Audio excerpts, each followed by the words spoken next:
Hopefully this will just be a quick video that I want to get out there as we head towards Volume 8 of RWBY, which allegedly will be taking course over 2 days' time.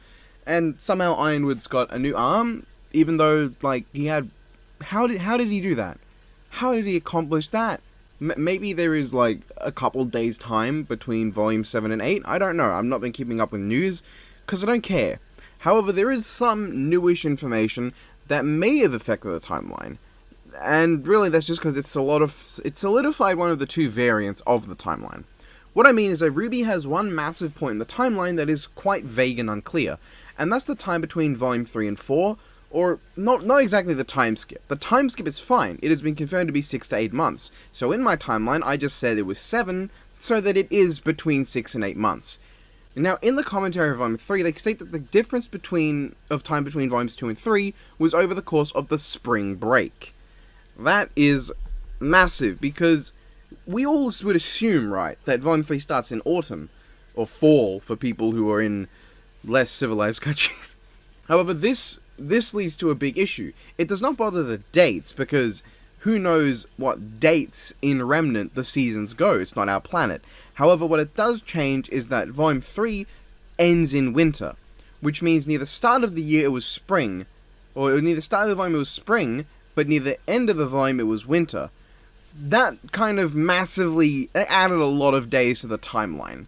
Now, essentially, we have two timelines at that point.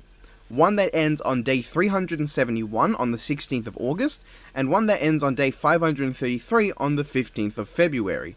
Also, I don't give a shit if Remnant uses different dates to Earth. We have clear birthdays given to use for Team RWBY, they use terms like months and days, and regardless of if they are measuring time in Earth time or Remnant time, it doesn't matter, because I am measuring this in how much time passed if this happened on Earth and it took the same amount of time, essentially. These are the dates in Earth time, regardless of what they are in Remnant time.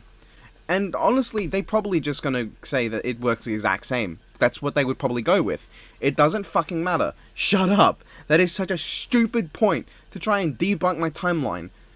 Oh, but it's Remnant, it's not Earth. Who gives a shit? You can measure Earth days on Jupiter if you want. Anyway, an extra 162 days is the difference between the two versions of the timeline, because that happens between the fall of Beacon and when RWBY actually leaves Patch. That's when that span of time would happen, as that's where it would have to be. Now, I think this is fine, because it means Yang gets an extra 162 days of coping with her trauma to make her recovery slightly more believable, and it means RWBY actually took some time to recuperate, as well as contact Team Juniper to plan ahead before embarking. It also doesn't make her seem as callous towards her father as it initially did, because initially it looked like she just bolted off, like she does not give a shit about how her father feels. Here, that she's actually spent some time with her father before leaving, a good amount too, it doesn't come off as callous. Of course, the big issue is that the volume itself, Volume 3, clearly intends to take place in autumn. As the beginning of this volume, it's very obviously autumn. So, the main issue was, do we go with what the volume shows, or do we go with the commentary? Because it is possible that the commentary was just a mistake. Like, when in the commentary for Volume 5, they talk about the chronological placement of the end credit scene in Volume 4, but instead they say canonical placement, as if there was ever question to the canonicity of the end credit scene, which, to be fair, there is, because the end credit scenes have had questionable canonicity in the past, like with Volume 2. And then Volume 5, I guess, kind of, because Volume 5's end credit scene is completely meaningless and worthless and has no purpose. But essentially it was... I was going to start my Volume 8 timeline video by saying there's two versions. If you believe what was said, or if you believe what was shown. Which one you want to go with? And I would have made two separate timelines, which really would just have a couple days discrepancy between them. Or 162 days, more than a couple, but a good amount of days of discrepancy between them. However, because we have the official birth dates and canonical ages of each character over the course of the series, we can talk about this now, and I can tell you why I think I'm going with the new one. Although, we have the official birthdays, we only actually know the canonical ages of Ruby and Weiss past the start of the series. Like, we know, at the start of the series, 15 Ruby, 17 almost everyone else, and we know that Rooster Teeth don't give a shit about the timeline because they stupidly think that a timeline will cause plot holes, which is not how timelines fucking work. And with Tyrion and Cinder, we have their ages as mid-30s and mid-20s. Helpful as shit, guys. However, they've now officially made the claim Ruby was 16 in volumes 4 and 5, and 17 in volumes 6 and 7, while Weiss was 18 in volumes 4 and 5.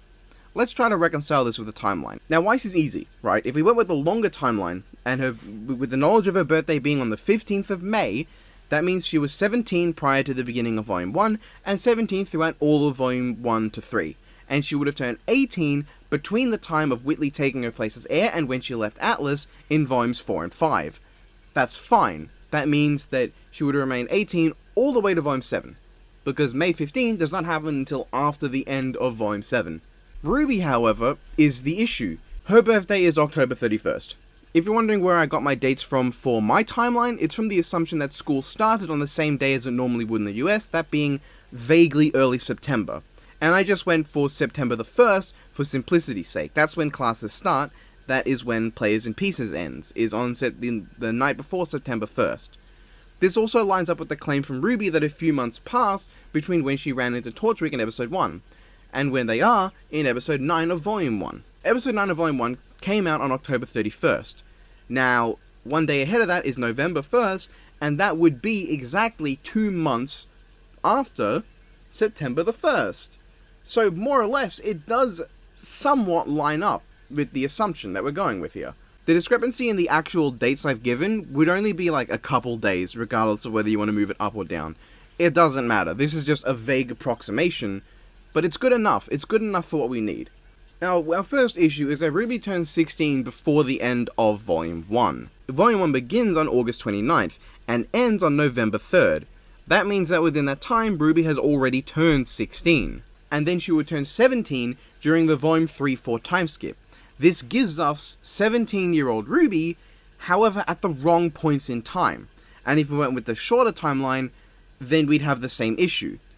However, the problem is that we have claims that the Vital Festival is taking place a few months after the start of the academic year, as well as being at the end of the year at the same time, as well as being a few weeks after the beginning of the second semester. This cannot happen before October 31st, as October 31st itself is a few months prior to the end of the year. You can't say an event that happens prior to October 31st is at the end of the year. At least I wouldn't. I would not use that term. I don't think that's accurate. That does not seem accurate to me. End of the year to me sounds like November, December, not October. Now, if we say that Ruby was 14 at the start of the series and turned 15 over the course of Volume 1, then the issue is that there's simply not enough time for her to get older. Sure, she's 15 in Volume 1, and she maintains that all the way to Volume 3, and then she turns 16 just prior to Volume 4, which is great. That gives you Volume 1 to 3 Ruby primarily at the age of 15, and Volume 4 Ruby at the age of 16. But the issue is that we need now an extra year prior to Volume 6, and that can't happen. If you want to add an extra year of time that Ruby spent walking, that means that everyone else's story you have to now fit not just the extra 162 days, but another 160 days to make it a full year of Weiss waiting at home, Yang doing nothing, and a whole year Blake was on that fucking boat. You can't do that.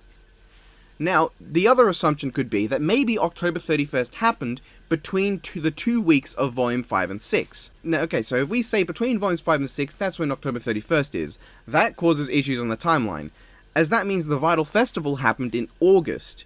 And that is even worse than if it took place in October. It's not the academic year either. Ruby was not referring to the academic year when she said that the Vital Festival was at the end of the year. The tournament at the end of the year? As that would mean that the academic year is only a few months based on what Glinda said. Remember everyone, the Vital Festival is only a few months away. Or that a few months passed between Jaundice and Players in Pieces.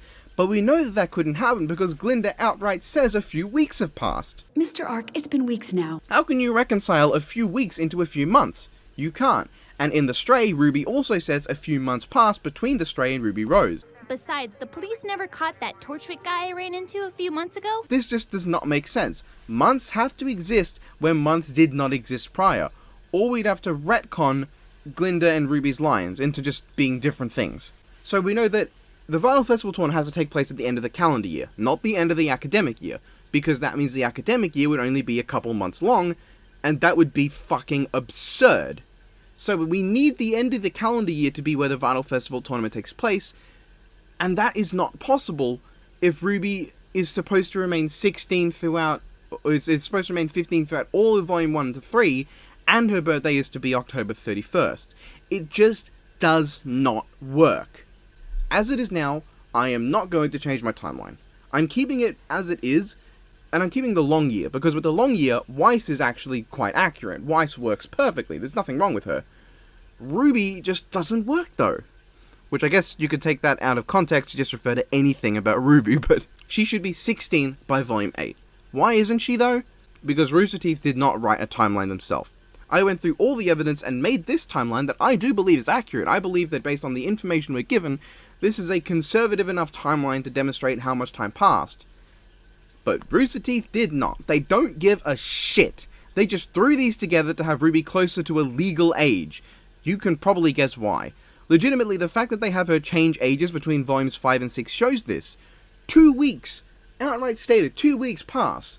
They probably just thought, okay, well, volume 4 to 5 was its own storyline, and volume 6 to 7 is its own storyline. So let's say she's different ages in these 2 different storylines. In the 3 main storylines we have, Beacon Arc, Walking a Long Way to Haven Arc, and Atlas Arc, she's different years in each of them. That's what they were thinking, without realizing that only 2 weeks happens between 5 and 6. Unless it's unlikely they thought, oh, between these 2 weeks, that's when October 31st is. That's the spooky week. They just thought, let's age her up randomly in this span of time.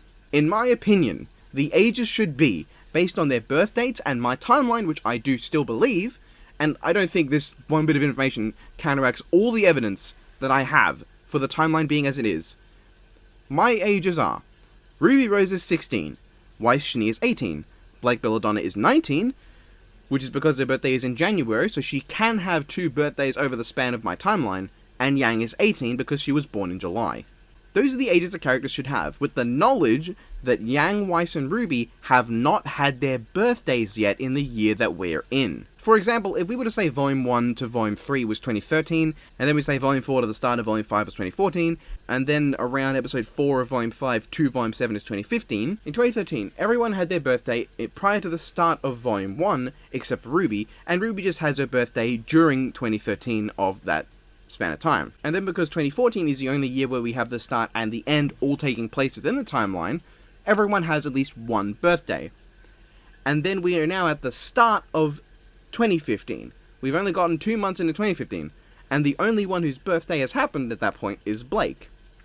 As time goes on, Weiss will turn 19 on the 15th of May, Yang will turn 19 on the 28th of July, and Ruby will turn 17 on the 31st of October. We also know that this means John, Nora, and Ren would all be 18 by now. Some of them could be 19, depending on if their birthdays are in January or February. It is possible. But they didn't give us the birth dates of Team Juniper because, you know what, fuck Team Juniper, right? You know, just because everyone likes Team Juniper, and most people like Team Juniper more than Team Ruby, fuck them, they're not the main characters. We don't need any of the information for them. Fucking jobbers, can't even beat Neapolitan. Losers. But this means that, yes, officially, it's okay if you want to be turned on by Weiss, Blake, or Yang, because they are legal. They are, in fact, legal. They are all 18 and up. Ruby is still underage, though. I don't know why you'd be turned on by Ruby. You degenerate. Oh, are you fucking kidding me?